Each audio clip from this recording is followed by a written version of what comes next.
right, guys, we are back. This is the Shillan and Duffy show on the SureDog Radio Network and the Loudmouth MMA Podcast Network. This is the recap show. I am your host. My name is Keith Shillan. I'm a writer for SureDog.com. Being joined by the great senior editor of SureDog.com, Mr. Ben Duffy. Ben, how you doing, man? I'm doing okay. I don't know if I'm the great, but it's a night for people in their 40s to show out pretty well. So I'm just want to slide in there with the rest of the company.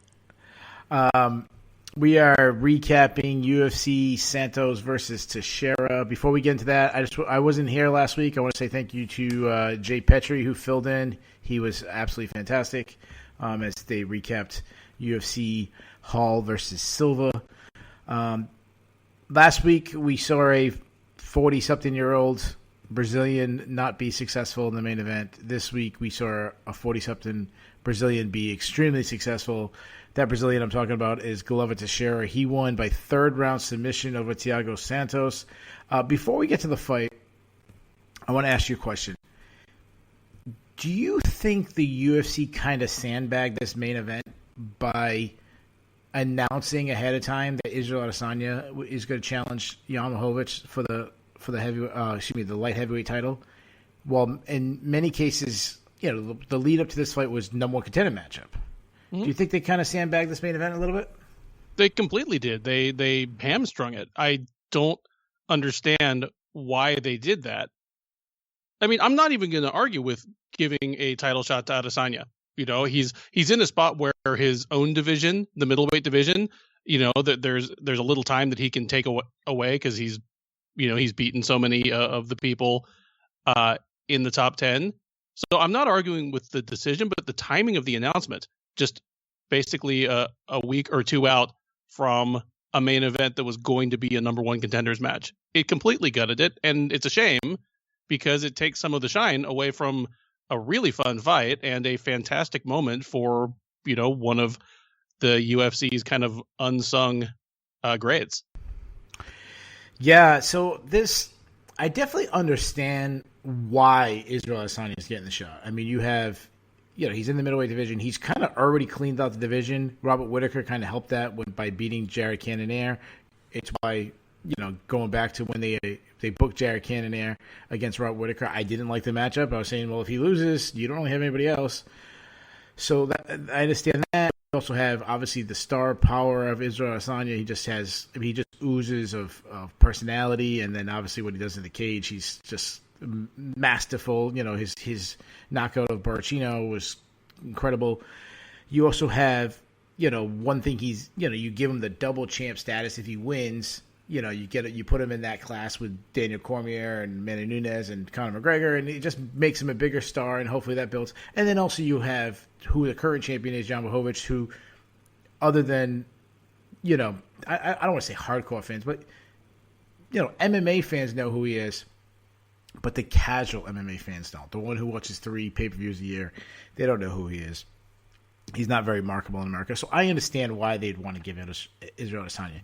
That said, say it after this event. Like at least just be like, oh, let's get through this. We can even, maybe we won't say number one contender matchup on the broadcast because we don't want to, we don't want to lie to the fans, but let the fans say it themselves.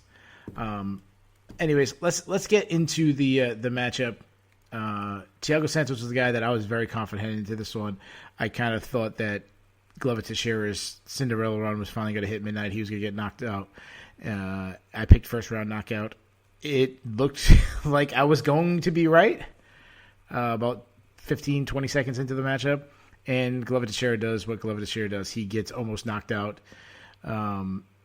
recovers, turns into a grapple matchup, which it's so funny that he is so feared for his grappling now. When he came into the UFC, he was the boxer. He was the heavy-handed boxer. Now he's more known for his grappling. But just talk about this for a second. Just talk about this fight. Like, what stood out to you most?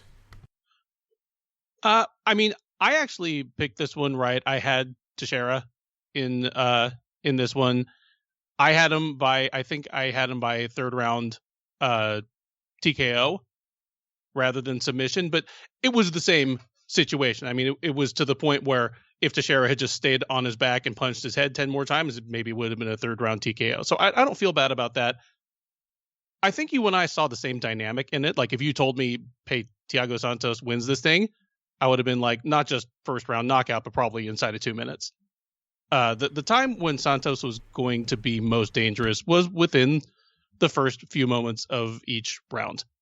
His preferred distance is much larger than Teixeira's. Teixeira almost never kicks. He likes phone booth distance. He is a boxer, and he likes his takedowns, which especially at 41, he's not shooting a blast double from 6 feet away. But Teixeira, obviously he looked fantastic. He won basically the whole fight except for the 2 sequences where he was knocked down and in a lot of trouble. The thing that impressed me most is that, I knew the weapons that Teixeira brought to bear, but something that surprised me is just that kind of chin or that ability to recover is not something you typically see in a fighter in his 40s who has had that many fights. I'm struggling to think of anyone who has ever had that kind of recoverability in his 40s after almost 40 fights. Yeah, you take a guy like Anderson Silva. Yeah, he was doing, okay. I actually think I had him winning against Hall early, and then as soon as he got hurt, he wasn't able to recover. This is the thing with Teixeira. We just keep seeing happen. And I think what happens is he keeps moving, but he's not panic moving. Like he still knows where he is. He's looking to grab a leg. He's looking to clinch up. He's do whatever he has to do. As far as Santos, if you told me Glover Teixeira wins, I'd say, I took him down, submits him. Going all the way back, the last time we saw him in big trouble was probably the Eric Spicely fight. And that was a take him down, grapple him. But we really haven't seen anybody be able to challenge him since, and even John Jones. To the point. So it kind of, I thought it kind of got solved. Did I think he could match Teixeira on the ground? No, but I didn't think he'd be able to get there. I think he would have hurt him. But he did. This fight reminded me a lot of the Darren Elkins, Eduardo Gregoria fight, which we'll get to later on. And what I mean by that is, though Santos hurt Teixeira and he hurt him in the first round, also hurt him in the third round, I felt that his lack of movement is helped, especially in the second round, him getting taken down. That's not how you fight a guy that you want to avoid the takedowns. You want to have movement. You want to give yourself a hit moving target, especially with a guy who throws, power kicks down the middle like Santos does. He has those looping left hooks.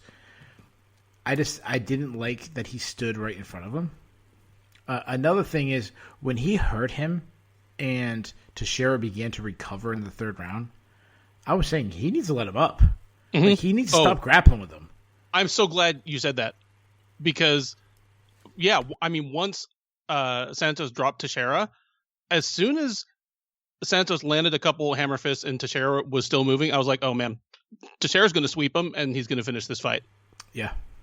I wasn't worried for Teixeira at all after about 3 seconds. Yeah, but as soon as he recovered and you're like, okay, he started – what happens, he was kind of on top of him. He was kind of hitting him, didn't give a lot of space. But as soon as Santos gave up a little bit of space to try to land high, looping down hammer fist, that's when all Teixeira did was switch his hips, got a body lock himself, and switched the position, finished the takedown himself. And then besides getting the submission, Thiago Santos mentally broke at that point.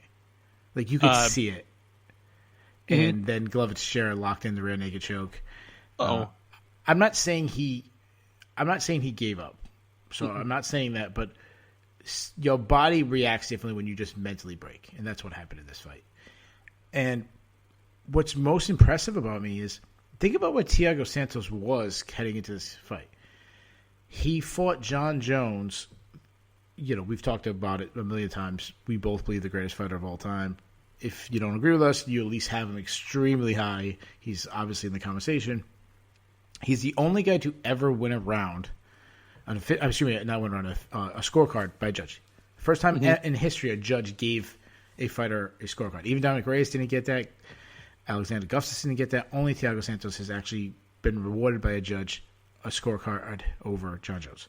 He did this while hurting his leg, hopping around on one leg, showing how mentally strong he was to be able to almost pull off this massive upset while, being limp,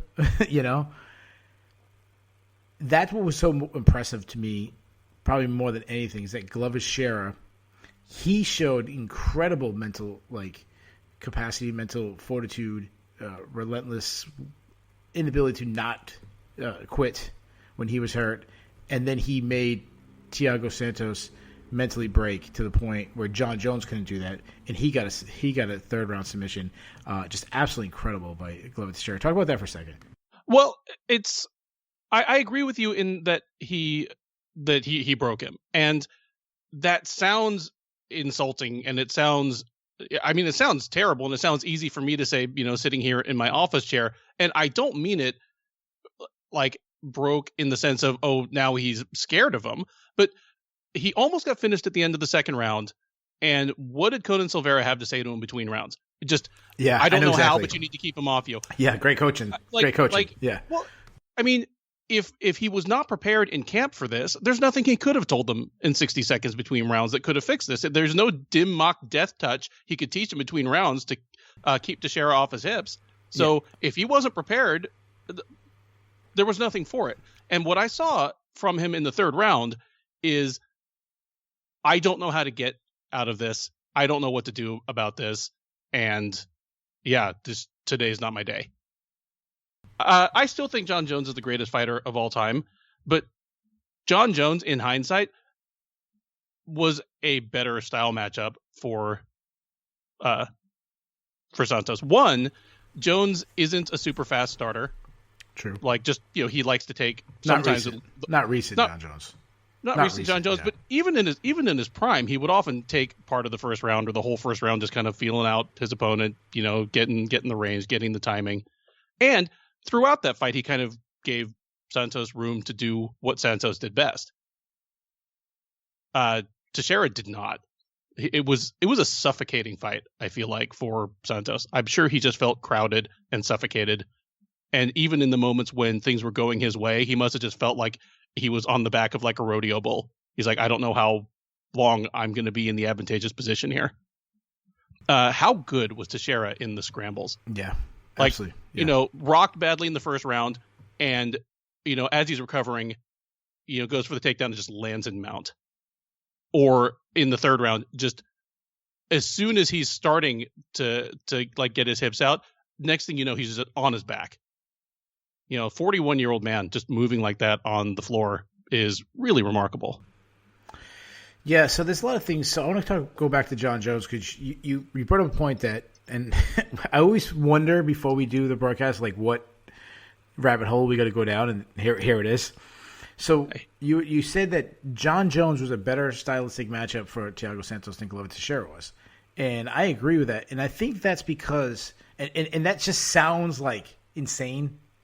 In a vacuum, that sounds like you're talking about John Jones. How could he be a better, stylistic match? You're talking about a guy who's considered still one of the top pound-for-pound fighters in the world. Glover Teixeira is not.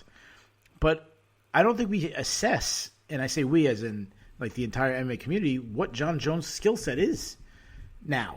He's not this athletic freak that he used to be. Now, is he still crazy athletic? Yeah. But he's not one of these guys who dazzles with a spinning back elbow and suplex. He doesn't wrestle hardly ever. And if he does, he kind of struggles in the wrestling. I mean, we saw him struggle to get Dominic Reyes down. I don't think he got Thiago Santos down if he even went for a takedown. And at this point in their careers, Glover Teixeira is probably a better grappler than John Jones, and might even be a better wrestler than John Jones, which is insane to say considering you're talking about a New York State champion wrestler, which is one of the very best states for wrestling. You're talking about a guy who was a junior college All-American. I think he might have been he was junior college national champion. I mean, you're talking a very high-level wrestler who out-wrestled Ryan Bader when they fought and out-wrestled Matt Hamill when they fought.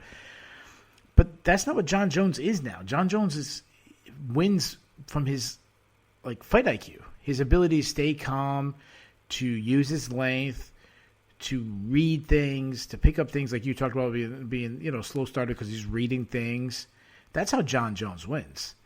But Thiago Santos is such a freak and hits so hard that he's still a threat unless you can take him down. I mean, Eric Spicely beat Thiago Santos a lot easier than John Jones did. Mm-hmm. I just wanted to hop on. We'll get back to that topic. I just thought that was a really good point that you made. So let's talk about Glover Teixeira. Now, Israel Adesanya is getting the title shot. Maybe not, though. It's not officially signed, I don't believe. I know it's been offered, and there hasn't been an official announcement through media or anything like that. Media. What's the word I'm looking for?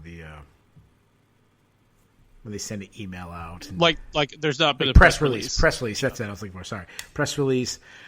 But after the event, I just watched it. The event ended about 20 minutes ago. Now, Dana White was interviewed by Laura Sanko, and he said, "I don't know what we're going to do with him, but I agree with what he said about stop doubting him. I agree with he's 41 years old. He's done everything to deserve a title shot." And his exact words is, taking him serious. What does that mean? I don't know. Maybe he gets put in as a backup, hey, weigh in, say something happens, when someone gets injured.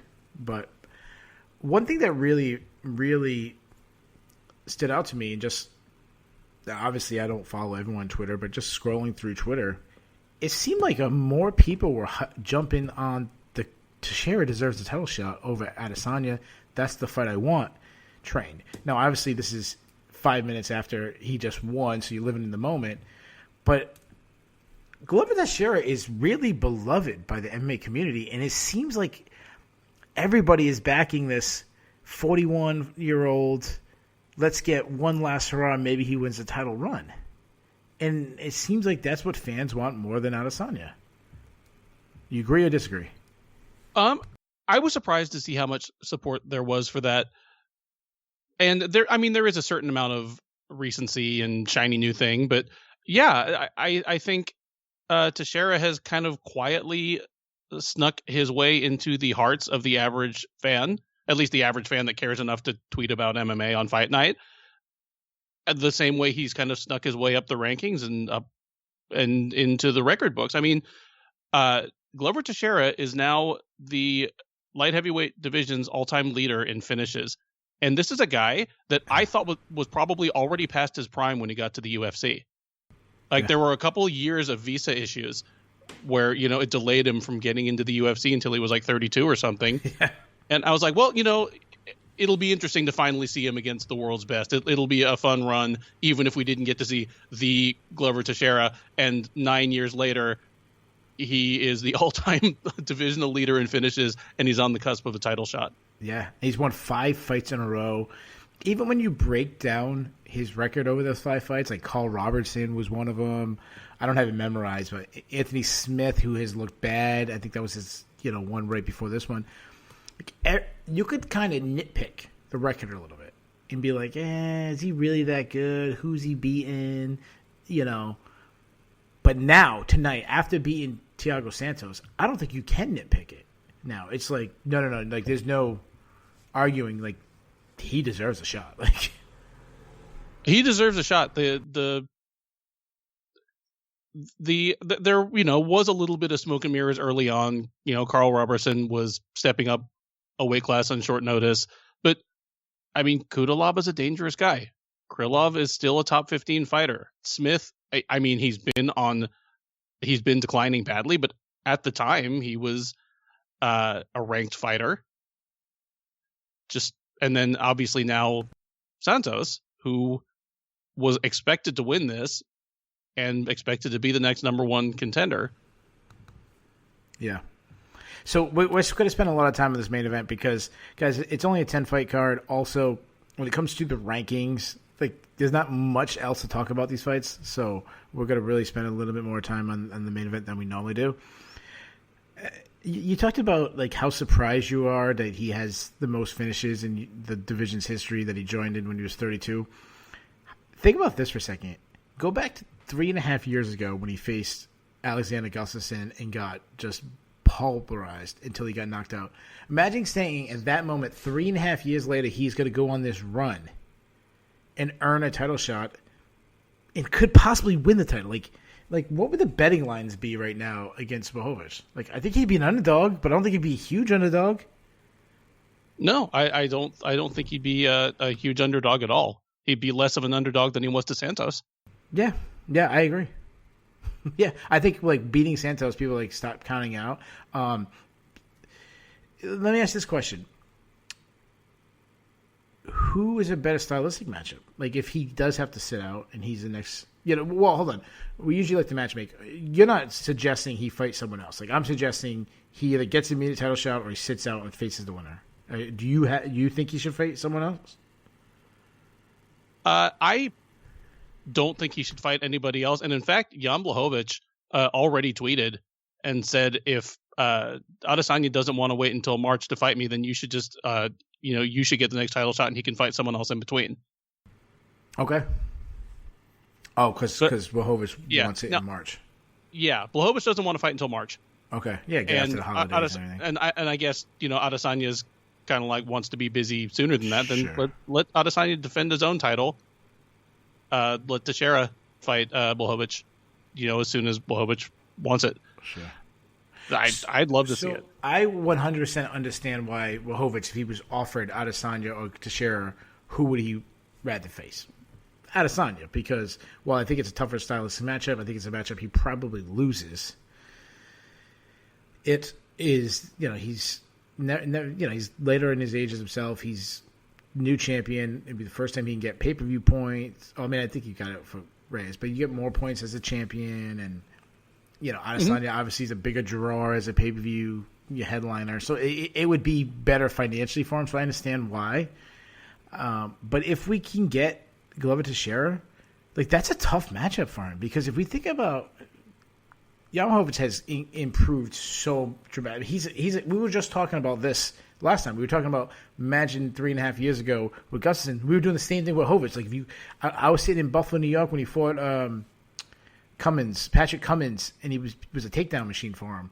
If you told me that guy was going to hold the title one day, I would have laughed at it. I would have been like, oh, KSW, he's fighting regionally. Like, what do you mean he's going to hold the title one day? Not the UFC title. So you got these two Cinderella stories, but have we seen him taken down? Have we seen, like, the weakness in his game been exposed? Not really. Which makes it, to me, even more intriguing. Like, it makes this matchup intriguing, because obviously we know Teixeira's issues is getting hit clean, hard. He could still get knocked out. It hasn't happened, but he's been hurt and rocked. And, we've seen what Blachowicz could do. Luke Rockhold, he killed him. Dominic Reyes killed him. He definitely has the power that he could put Glover Teixeira out. But Glover Teixeira has that ground game where he could, if Blachowicz has not fixed that, he could expose him with takedowns, and I really want to see this matchup now, which is funny because neither one of these guys are big names, but it's just an intriguing matchup. Intriguing matchup, and while Teixeira, can be hit and can be hurt on the feet, although obviously he's still not an easy guy to finish, the guys that have gotten him in trouble on the feet have generally done it with greatly superior speed. Santos had him in a ton of trouble just because he was so much faster. Anthony Smith, when he had him in trouble in the first round, or at least won the first round, just much quicker guy. I still can't get out of my mind Anthony Johnson blitzing him in 20 seconds or 30 seconds or whatever it was. That's not Blachowicz. Like, he has a ton of power in his hands. Like, he's a heavy hitter, but I wouldn't consider him especially faster of hand and foot than Teixeira. Yeah, no, definitely not. Aside from the fact that Blachowicz kicks more, they're not that dissimilar as strikers. And if you kick, that might be given Teixeira the takedowns. Oh, so I already tweeted out that I would rather see this matchup than Adesanya versus Blachowicz right now. Which one would you? I know you said that Teixeira deserves the title shot, but which one would you rather see right now as a fan? Teixeira all day. I like it better as a fight. I like it better just from a competitive legitimacy standpoint. I know it doesn't have the same razzle dazzle, but there'll be time to do that if Blachowicz manages to clean out his division to the extent to which Adesanya is doing to his. Yeah, and it seems like we started this. It seems like the majority of people on Twitter that I saw feel the same way, that they'd rather see Glover Teixeira. I'm sure you jump into Sherdog forums. I'm sure that's exactly what they're talking about right now. I wonder what the majority of them saying that. So make sure you guys sign up for the Sherdog forums if you want. Best place to talk MMA. Before we move on, let's just talk about Santos for a second. This is 2 losses in a row now for him. He had that long recovery from I believe it was a 20 ACL, right? Or, they were talking about it where he tore everything, apparently, like LCL, MCL, ACL, and meniscus, just all shredded. Yeah. There's always the question of, well, is this just the new Thiago Santos? Could be. Is he not going to have that explosion anymore? And I mean, that's not the end of the world if that's the case. I mean, look at everything Shogun Rua has done since, he can no longer just rely on incredible athleticism.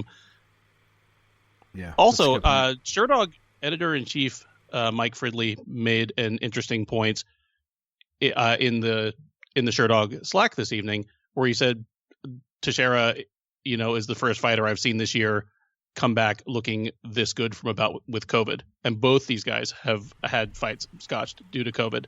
Mm-hmm. And the whole thing is, whatever the mortality rate from COVID-19 may be, long-term lung scarring and lung issues, are a known thing. So that may have affected the way Santos was able to train for this. It may affect him indefinitely going forward. Who knows?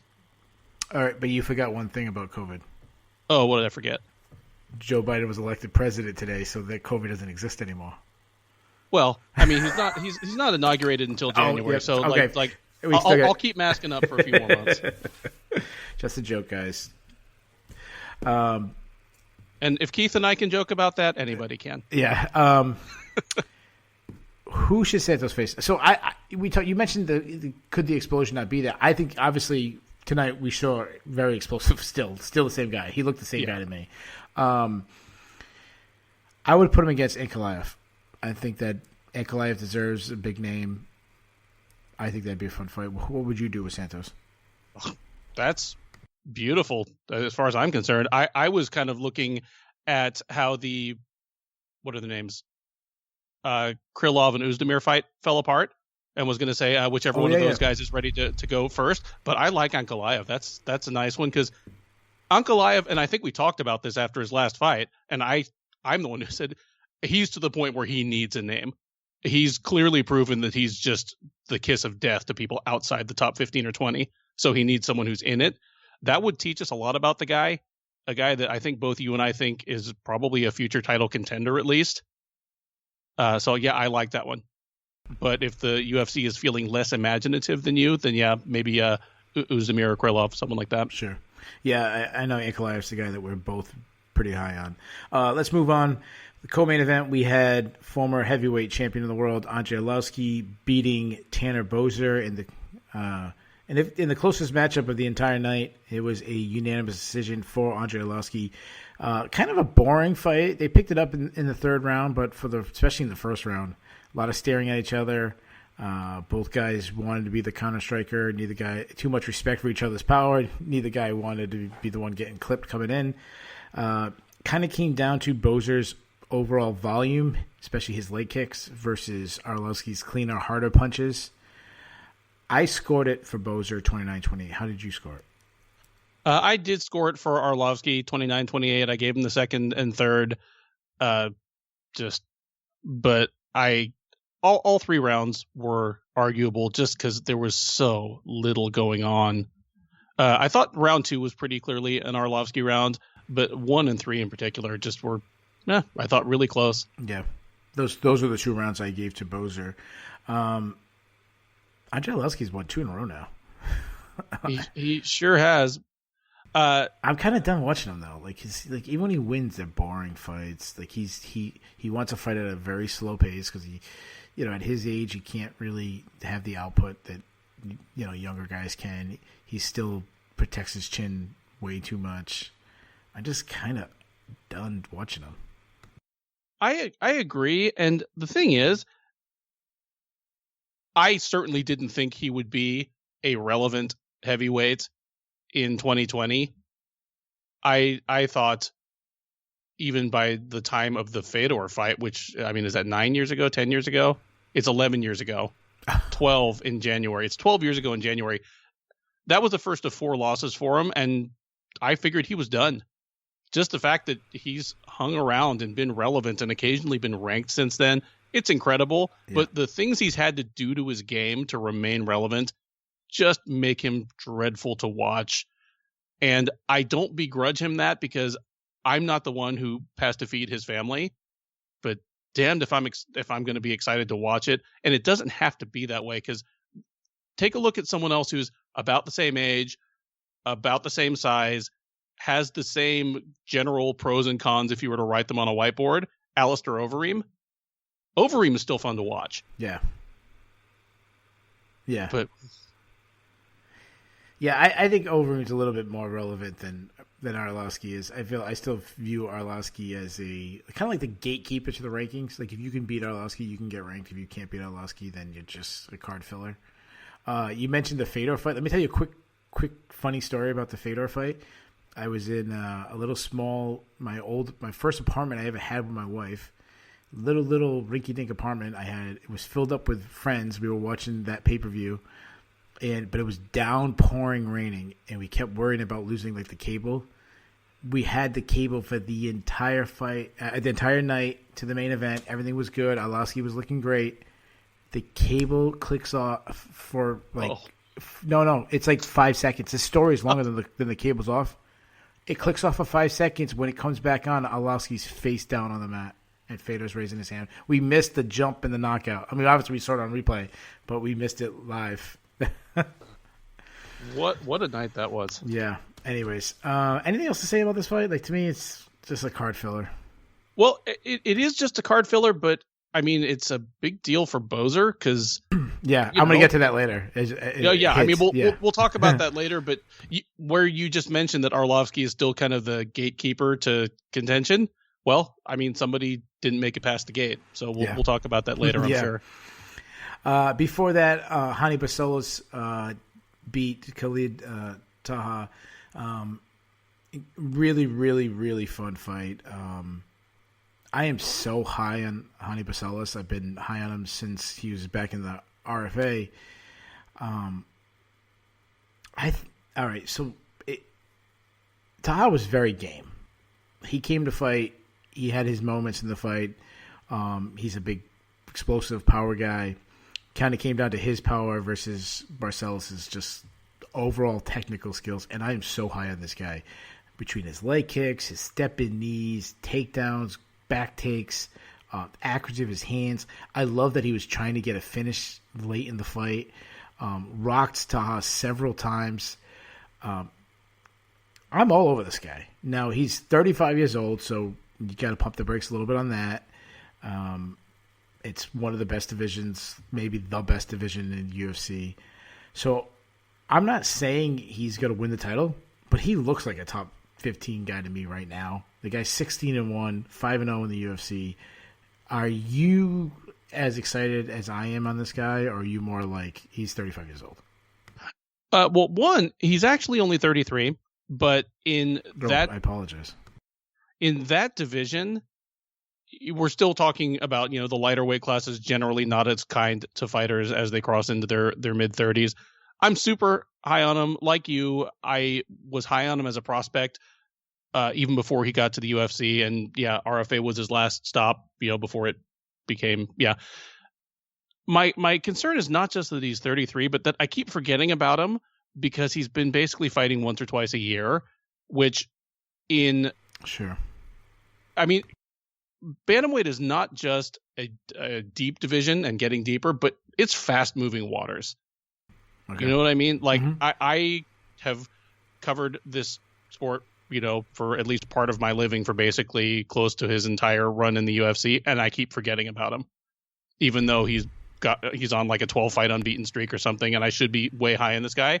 I have to keep going, oh yeah, Hany Barcelos is fighting. He still hasn't lost, but I agree with you. Like, fantastic all-around skill set, and though he is 33, he has the type of skill set that will age a little better than some others. He's not one of these guys that just depends completely on movement and fast twitch reflexes. So he is the type of guy that could still be doing good things in this division 3 or 4 years from now. But he needs to step on the gas a little bit. And I mean, he's fought once in 2020, twice in 2019, twice in 2018. A good comparison of a guy that, at the same age will fall off is the guy he fought tonight, Taha. Like, he's a guy who does count on, fast twitch. He's not as technically sound. He's kind of a brawler. Like, I think you broke that down great. Let's do this real quick before we move on. Let's do this. We're going to take the UFC rankings. We're going to use the UFC, not the Sherdog, even though we both are involved in the Sherdog rankings, because we rank the whole world. We have Bellator. We have ONE. Let's use strictly the UFC's official rankings. I'm on their website right now. We'll do this quick. I'm going to say a person. You say who wins. When one of us says this person beats Barcelos, like, they'll stop answering. The other one keep going. See how far up the list we go. All right. Number 15, Marlon Vera. Who wins? Barcelos. Me too. I agree. Song Yadong, number 14, Song Yadong. Barcelos. Me too. Number 13, Cody Stamen. Barcelos. All right, so we already have him top 13. Merab Dvalishvili. Now, that's always a tough stylist matchup, but who wins? All right, I'm going to butt in here really quick with one thing, because in the Sherdog rankings chat that's taking place right now, someone jumped in and said, I think we should consider ranking Hany Barcelos in our top 15. Right now, our number 15 guy is Merab. And I'm like, well, they're on kind of equally impressive streaks, and I think I'd favor Merab head up, like head to head. So, I would favor Merab slightly in this one. I think he could keep it standing if he wanted. It'd be interesting if they elected to spend some time on the ground, but that's a close one. I like that fight. So just to rephrase why we're not using Sherdog. The reason why we're not excuse me. The reason why we're not using Sherdog is because there's Bellator guys in there. We do the whole world. That's why Merab, instead of being number 12, he's down to 15. But the other thing about I can't speak for the UFC rankings. I really don't know how they do it, but we at Sherdog, we don't base off who we think would win. We base off what they have accomplished, who they've beaten. So I 100% understand why Merab would be over Hany Barcelos, because he's kind of beat the bigger names. So that's where you stop. You stop at Merab. This is the one that I stop at Merab, but there are people ranked above Merab. Okay, all right. So we'll let you keep going. But I'm actually going to put him over. I'm this high. I think he beats Merab. But this is the one that's a tough style matching. All right, Rob Font. Oh, I totally think that Hany Barcelos would beat Rob Font. I agree. Dominic Cruz. I can't say, just because I don't know what Dominic Cruz will look like next time he steps in the cage. Yeah, I totally agree. I'm going to go Barcelos. I mean, the Cruz, if you could guarantee me that Cruz would look like he did in his last 2 UFC fights, win or lose, I would favor that guy to beat Barcelos, but I have no faith in that. I thought he looked terrible in his last 2 fights. I mean, the 2 fights ago was Cody Garbrandt. The last one was Henry Cejudo. I mean, now obviously you're talking about 2 titles fights, and it's fighting Henry Cejudo is a lot different than fighting Khalil Taha. But all right, so he looked terrible against 2 like pound for pound level guys. Yeah, at the time. Exactly. Yeah, and I might be over exaggerating because he beat up Khalil Taha. Rafael Santos. Rafael Santos. I'm going Barcelos. I'm going Barcelos, and I'm going to go Barcelos against a couple of the next names you'll run into. Jimmy Rivera. I'm going Barcelos. Definitely. That's a bad matchup for Rivera. Jose Aldo. I'm going Barcelos. That'd be a fun one. That'd be a really fun one. It'd be a fun one. I might slightly favor Aldo in that one, just to kick his feet to a decision. So you've gone with Aldo and Merab. I have not gone against Barcelos yet. Pedro Munoz. I'm going Barcelos. Barcelos. I take Barcelos over Munoz. Frankie Edgar. I'm going Barcelos. We're in the top 5 now. We're in the top 5, and you know what? I have Frankie Edgar probably winning a decision he doesn't deserve in that one. Okay, fair enough. You know that. Fair enough. All right, number 4, Cody Garbrandt. I'm going Barcelos. Oh, well, for one, Garbrandt's going to be a flyweight next, but sure. I think I'd favor Garbrandt in that one. Okay. Number 3, Marlon Moraes. This is like, ooh, I'm going Barcelos again. I'm living in the moment. I know I'm living in the moment, but I'm going Moraes on that one. Okay. And number 2, Corey Sandhagen. Okay, this is where I stop. I say Corey Sandhagen beats him. So we'll stop it there. I've got him all the way up to number 3. I might be a little too. All right, so I'm definitely driving, but you have him pretty high too. Well, I just the way styles play out, and as hot as he is now, and as cold as some of the guys in the top 10 are, yeah, I mean there are several guys in the top 10 that I would favor Rony Barcelos against. 3 months from now. Yeah, and I hope people at me being like, dude, you're getting excited for Taha. I understand I'm getting excited, but I'm all over about this guy. The other thing that excited me about this matchup, how about the fight clock during the groin strike? They showed how long it was taking. I love that. I never saw that before. That was brilliant. Yeah, I hope that's something they continue because we don't give ESPN, UFC a lot of love on their production side, but that was pretty good. Yes. Before that, Giga Chikadze versus Jamie Simmons. Absolute mismatch. Simmons wasn't ready for Chikadze. Chikadze stuffed the takedown attempt for Simmons. Then he just kind of laid the groundwork of how he was going to win, and that was body kicks. He was setting up the high kick. Shout out to Dominic Cruz, who actually pointed it out early in the fight. He's got a high kick in the head, and he kept working the body. He kicked him with a brutal kick in the body. Right before that, his next time he moved his hips, Simmons drops his hands to block the ribs, sticks in the ribs, right to the face. Absolute beautiful that. Anything to take from this fight?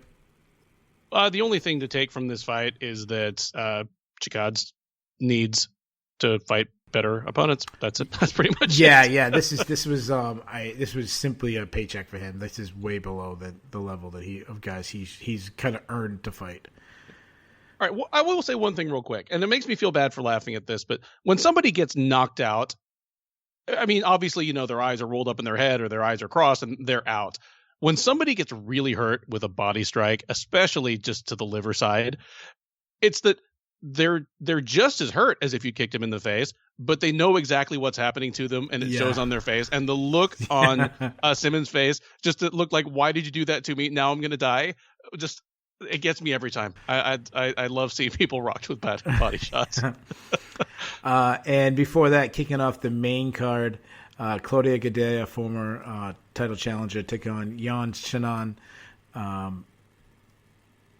This was a decision for Yan. Gadelha seemed surprised, and this was, to me, was pretty obvious decision.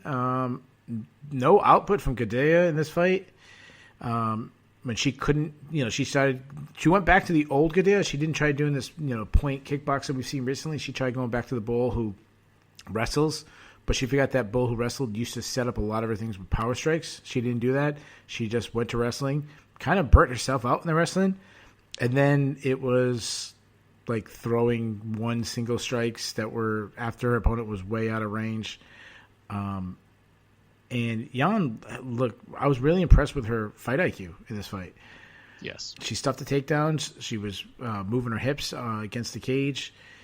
A lot of shoulder rolls, a lot of feints, a lot of jabs. The feints were kind of drawing out the strikes. Also, the feints was setting up when she was going to come in, so she couldn't really time a takedown on her, when she was going to step in with a jab.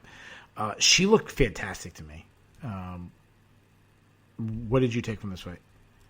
It was a clinic on how to avoid the takedown against someone who is a better wrestler than you on paper and is obviously bigger and stronger. Complete clinic on that in that regard. I don't know what the final takedown numbers were. I mean, she was 2 for something by the third round. I probably ended up like 2 for 12 or something. Yeah. But the thing is, she landed like 2 of her first 3 and then nothing after that. Nope. You already pointed out a lot of the things that Jan did to just take the takedown away from Gedalia, but the way Gedalia was going for them and the way she was not setting them up, really the only way she was going to have a good chance of getting a takedown is if she shoved Jan into the fence and Jan stayed there with both of her shoulder blades against the fence.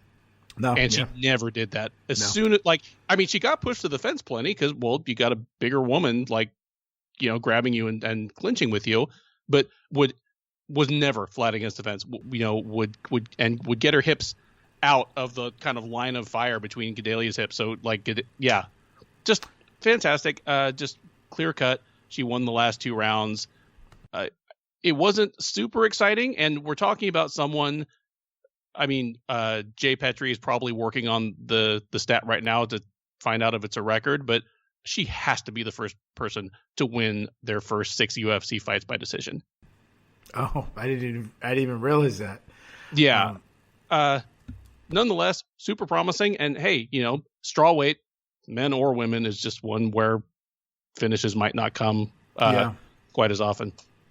Yeah, I think I just mentioned in the last fight how well Dominic Cruz's commentary was in that fight. I think he was fantastic in this fight too. He was talking about her hip placement in this one. He also talked about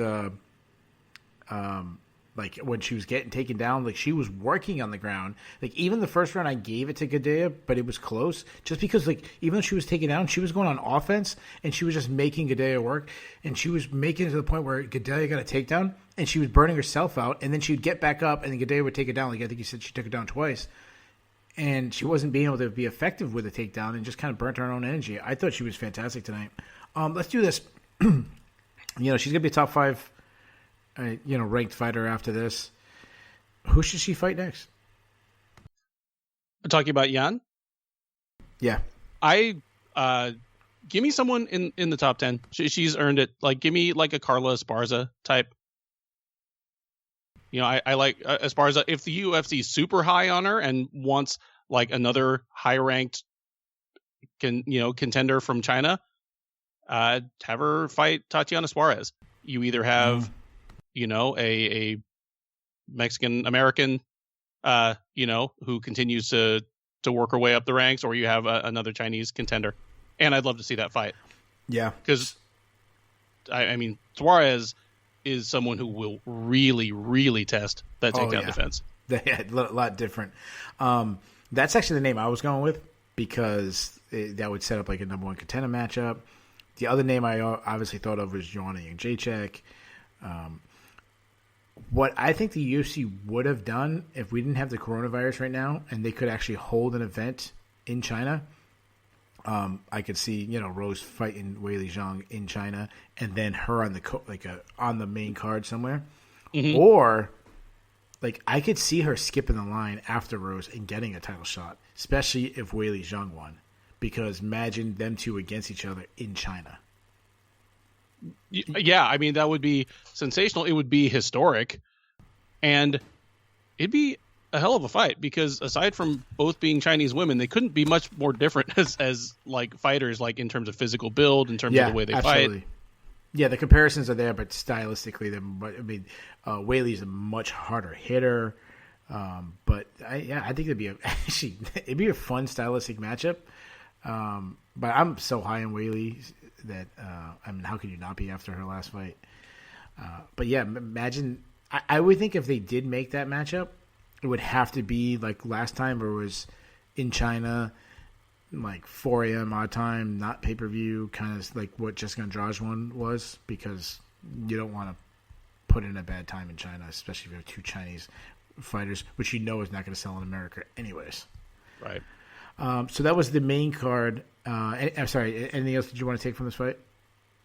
Really? No. Just good fight. Learn something about both fighters. Yeah, and Gedea is starting to look washed. Well, okay, yeah. There is one thing. Okay. I had Jan in this fight, and I had her exactly the way she won. Just I figured she'd lose the first round and win the second and third because going back at least 5 or 6 fights, win or lose, Gedalia has been the fighter who got tired first. That's not a good look for a brute strength fighter. So no. I agree with you that she's on her way down and out. She might want to move up. I mean, she's way down the line when it comes to, who's next. And, if Rose Namajunas can't take the fight, something happens, then they call up, maybe we do the Tatiana, Suarez. Oh, she can't take the fight because she's injured. Then they call Joanna Jędrzejczyk. It's like, hey, we'll have to do the immediate rematch, all-time great fight. Oh, she can't take it for whatever reason. Then they call Jan. Then they call somebody else. Then they call somebody else. Then they, her phone, it's going 8-9 down before they get to her. So yep. She might want to move up to the line is shorter at 125. The extra 10 pounds on her body might be a good thing. The less of a cut. We've seen it worked really well with Jessica Andrade, and just the little time we saw her move up might be the same thing for Gedalia. I don't know. Yeah, I mean, right when Joanna Jędrzejczyk lost the title, that was the time for Gedalia to string a couple impressive wins together and get back into the title picture because she wasn't getting a third shot. Nope. That's a great point. But you know what?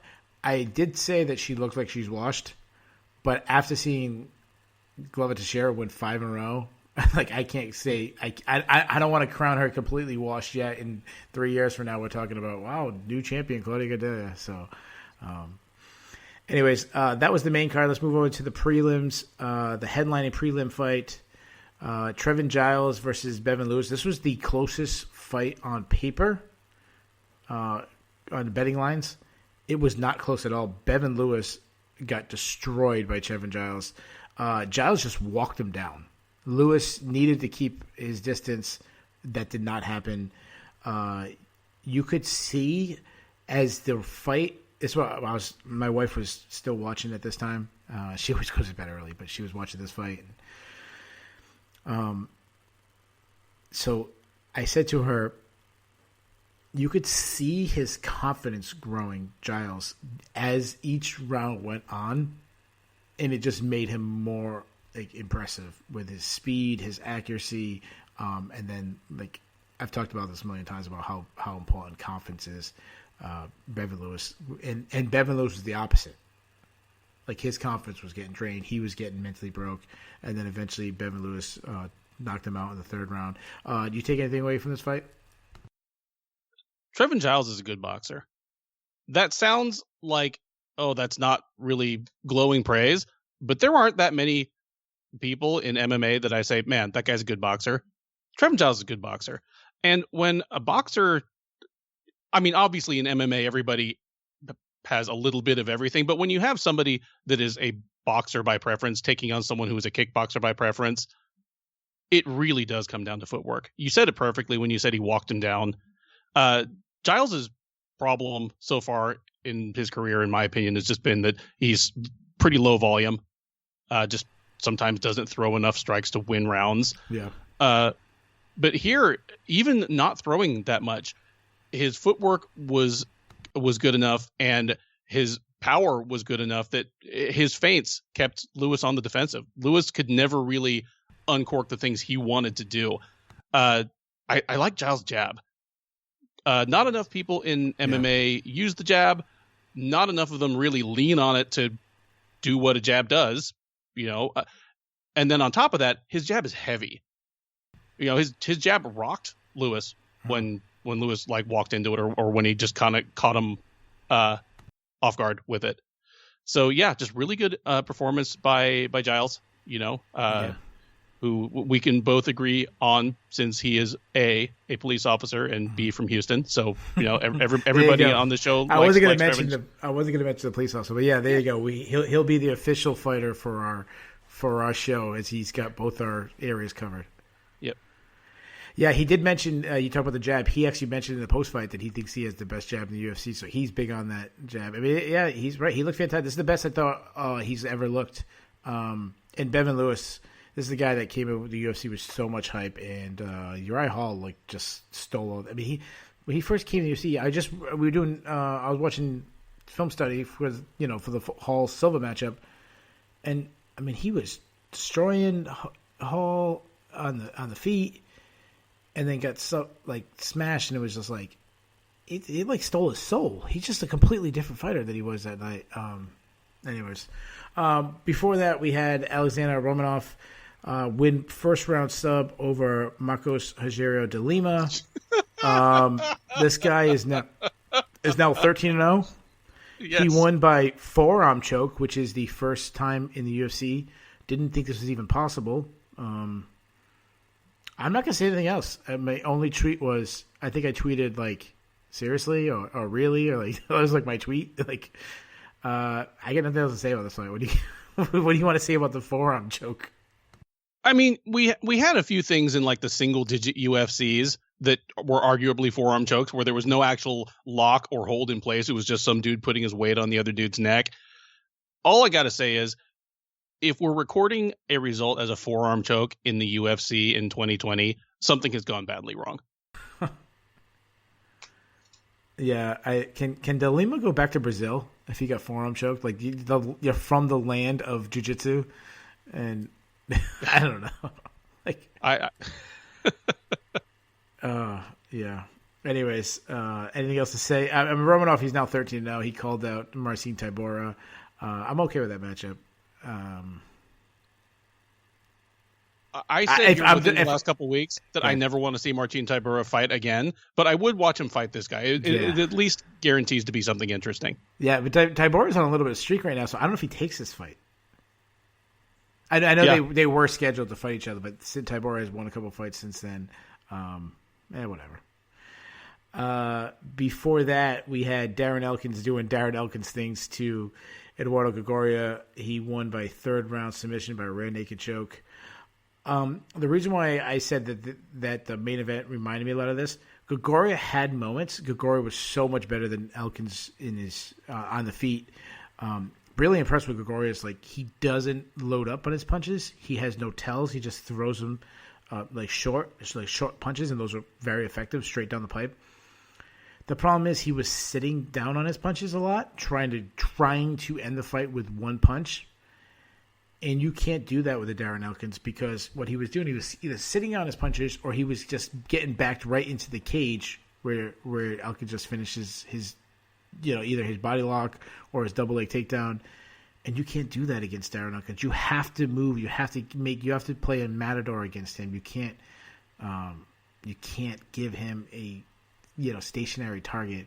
Darren Elkins, you know what he's going to do. He's going to wrestle you. He's going to drag you down to the mat any way possible. He did that over and over again in this fight until in the third period we finally took him down for good and got a rear naked choke. We know what Darren Elkins does. Like, what else did I talk about? What did you take from this fight? This was Darren Elkins doing exactly what he does, but better than he has done it in a long time. And part of that might be due to the opponent. I mean, he's been on a 4-fight losing streak that in any other year might have gotten them as walking papers from the UFC. Like before 2020, it was really rare that the UFC would let you lose 4 in a row unless you were BJ Penn or something. 3 used to be the cutoff. But each of the people that he lost to, I mean, 1, were very good fighters, and 2, were not people that he could really bully around in the clinch and on the ground. He bullied Garagori. And it always impresses me that somebody in Elkins that fights the way he does, is getting into his late 30s, looks like a guy who cuts a lot of weight to get to 145, still has that good a gas tank. Mm-hmm. Like, impressive stuff. Yeah, it's just relentless. He's just relentless. Yes. Like his nickname shouldn't be the Damage because he doesn't do any damage. First of all, it should be Relentless. Totally, because he takes damage. He's the one whose face is jacked at the end of every fight. That's true. That is that is a good point. Yeah, there was a stretch when he was beating like Mirsad Bektik is the fight that really stands out to me. Just getting like destroyed. That he would just always find a way to come back. Yeah, but I'm looking over his record because I honestly didn't remember he was on a 4-fight losing streak, and then I look at who he faced and I see Ryan Hall as one of his matchups. Like, who hates Darren Elkins that they make the Ryan Hall matchup? Like, oh, Darren, the one thing you want to do is like the one thing you shouldn't do against Ryan Hall. Like, come on, guys. Yeah, he's a nice dude. He must have pissed off somebody. Either that, or he was like, "Hey man, I got some family photos the week after the event. Can you match me up with the one person in the division that will not break my face to pieces?" Yeah, good point. Yeah. Yeah, I got my cousin's wedding or something. Yeah. Before that, we got to the fight that where I asked the question, "Why do I like this sport?" We had Max Griffin versus Ramiz Brahimaj. Brahimaj has that incredible story about they found a brain tumor. He had to have surgery, big long road back, man, like did this have to happen to him after he had the brain surgery? So he lost. This is his UFC debut. It was long awaited. Probably because I've heard his name so much. It didn't. I kind of forgot that he didn't fight in the UFC before. He ended up losing by third round TKO. I thought he was on his way to losing anyways. It was a big outfighting game. He wasn't aggressive enough. Max Griffin was kind of working him up, especially with a jab, but jab that would probably make Trevin Giles proud. And then Griffin landed one power shot to the left ear of Brahimaj that absolutely exploded and was dangling off his head. And it's funny because it's so gross, but it's starting to become a thing a lot in MMA.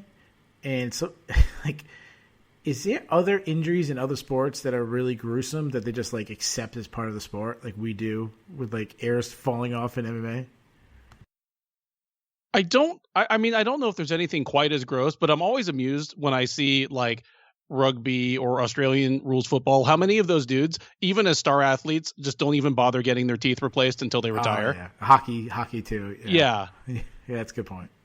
But that's not the same because you don't usually see the gaping hole where the dude's tooth was, except on rare occasions. Yeah. Because they don't usually get knocked out on TV. We're getting ears ripped off on TV with increasing regularity these days. Yeah. Yeah. We just had the guy, my local guy, I can't think of his name, Cupcakes, Johnny Campbell, just had his ear ripped off too. Yeah. Griffin, nice win by Griffin. He kind of is what he is at this point. Always pretty entertaining guy. I always like Max Griffin fights.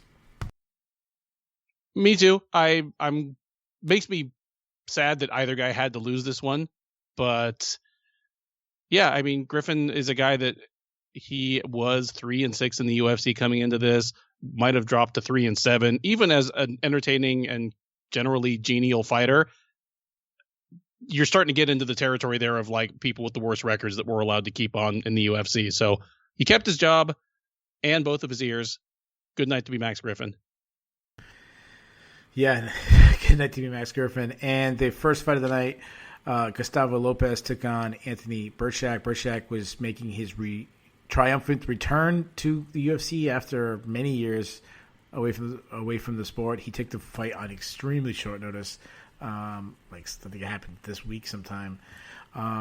These guys are friends, training partners. They've trained with each other. They said something like they spent at least 100 rounds of sparring against each other. I don't know how the sparring went in the gym, but did not go well tonight for Anthony Burchak. He wasn't ready. Lopez ran right through him. He had no answer for the left hook of Lopez. Just tagged him over and over again. Knocked him down, took his back, and just grounded, pounded him. Then he eventually locked in rear naked choke. Man, I kind of feel bad for a guy, coming back from the UFC and then had that happen to him. Anything you could take from this fight? No, well, you mentioned that you don't know how the sparring went, but the thing is, when two people have trained together long enough that they have 50 or 100 rounds together, they know how the sparring went, and typically you can tell that they know. Yeah. Whether we're talking about Rashad Evans and John Jones way back in the day or just now, but as soon as they started,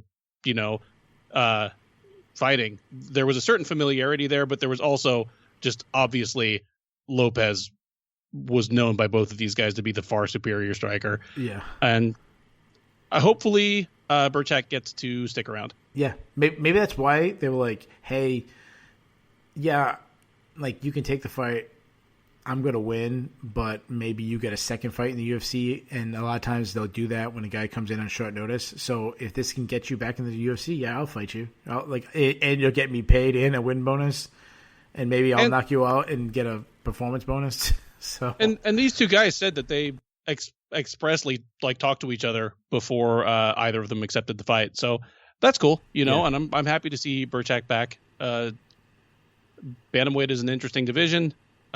As we've already discussed tonight, and mostly I'm just excited that Lopez got his first win in the UFC because I think of him pretty highly as a prospect, and he had to take on Merab Dvalishvili in his UFC debut, which that's just rough sledding right there.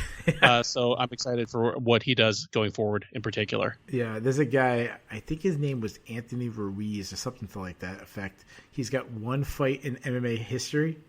And he had to get matched up against John Jones. Anyways, let's get to the fun stuff. We'll start with the cut list. I got nobody. I went through the losers, and I think everyone should get another shot. I had one guy I considered, but I changed my mind. Did you have anybody for the cut list? No, even though I kind of want to cut Marcos Rogerio de Lima. Yeah, he just won his last fight. That's why I didn't cut him. I know. Well, no, he's alternated wins and losses in light heavyweight as well as heavyweight for a couple of years now. Yeah. So there's no way he's going to get cut. But yeah, Bevan Lewis was the guy I was really considering too. And then same thing. He won his last fight. Or Bevan Lewis, I should say. Yeah. Let's do the Bulls and the Bears.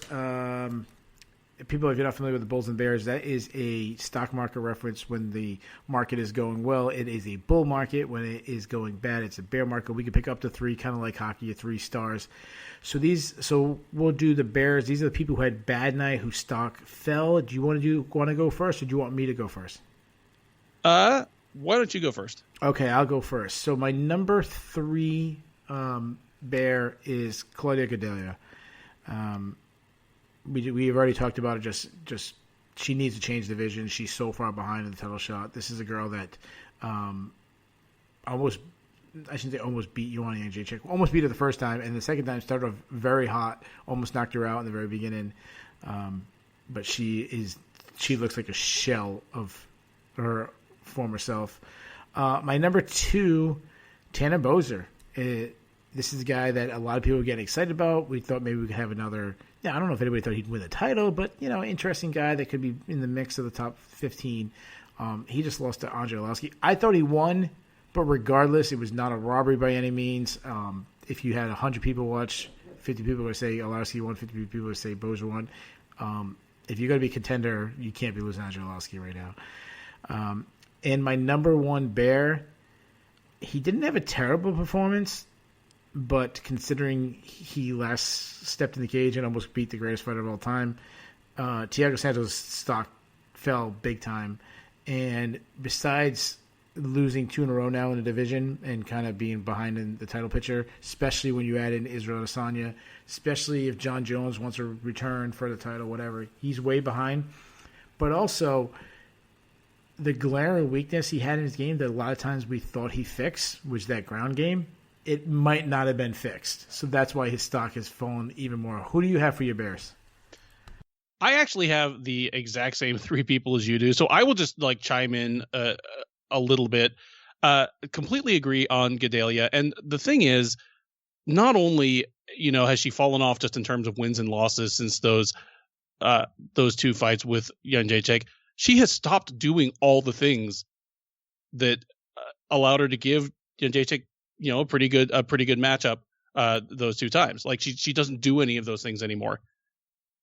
So yeah, it's just a bummer in that I don't see a way forward for her at strawweight to to keep winning, let alone string together enough wins to get back into the title picture.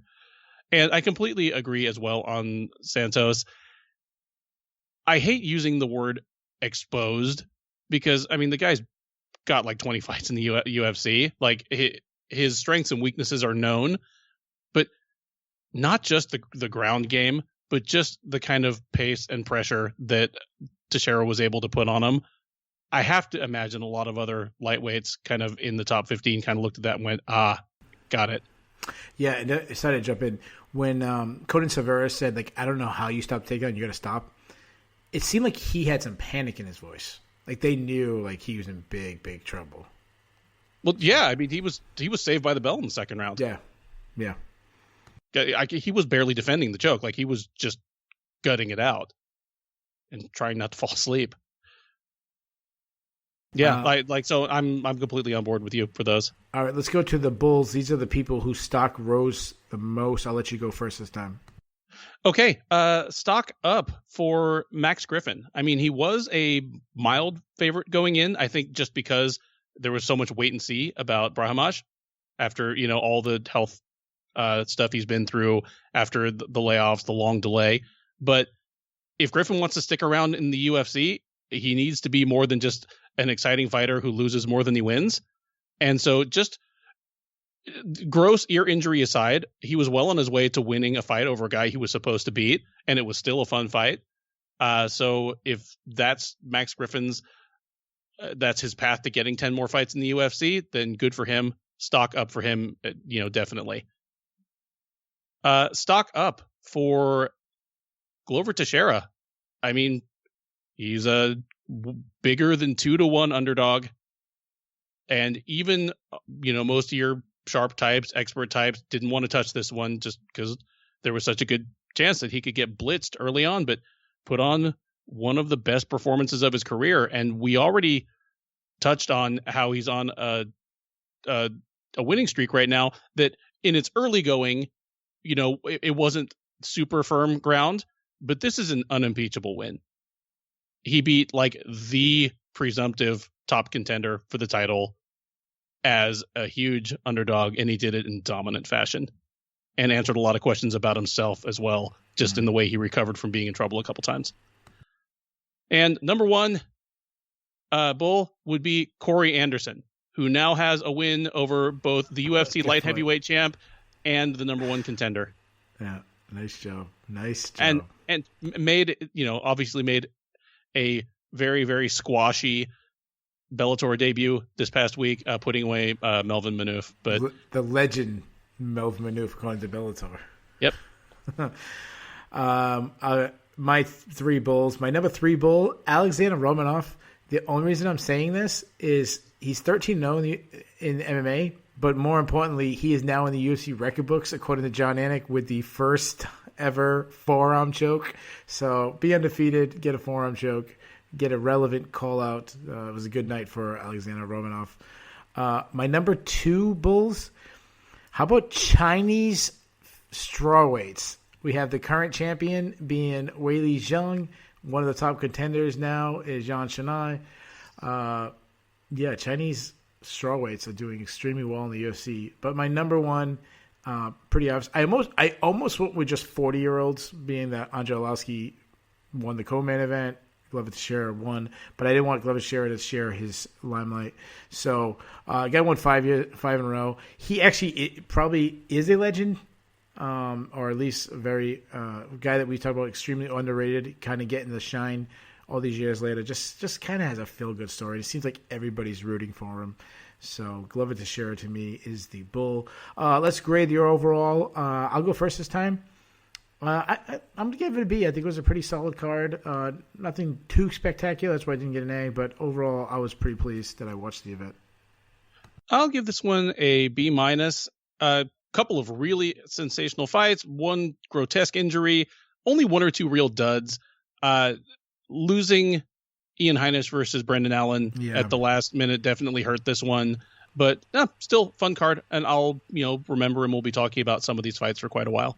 Yeah, that was a great point about Heinisch and Allen that got canceled the day of the fight. That was a fight that probably the most exciting fight, or very relevant. Should have been a fun scrap. Anyways, is Heinisch now the first guy to have more than one fight a scratch due to COVID of himself? I don't know. I don't really follow that. I don't have my COVID chart out. I can't. But yeah, Jay would know. But yeah, Jay would be all over that.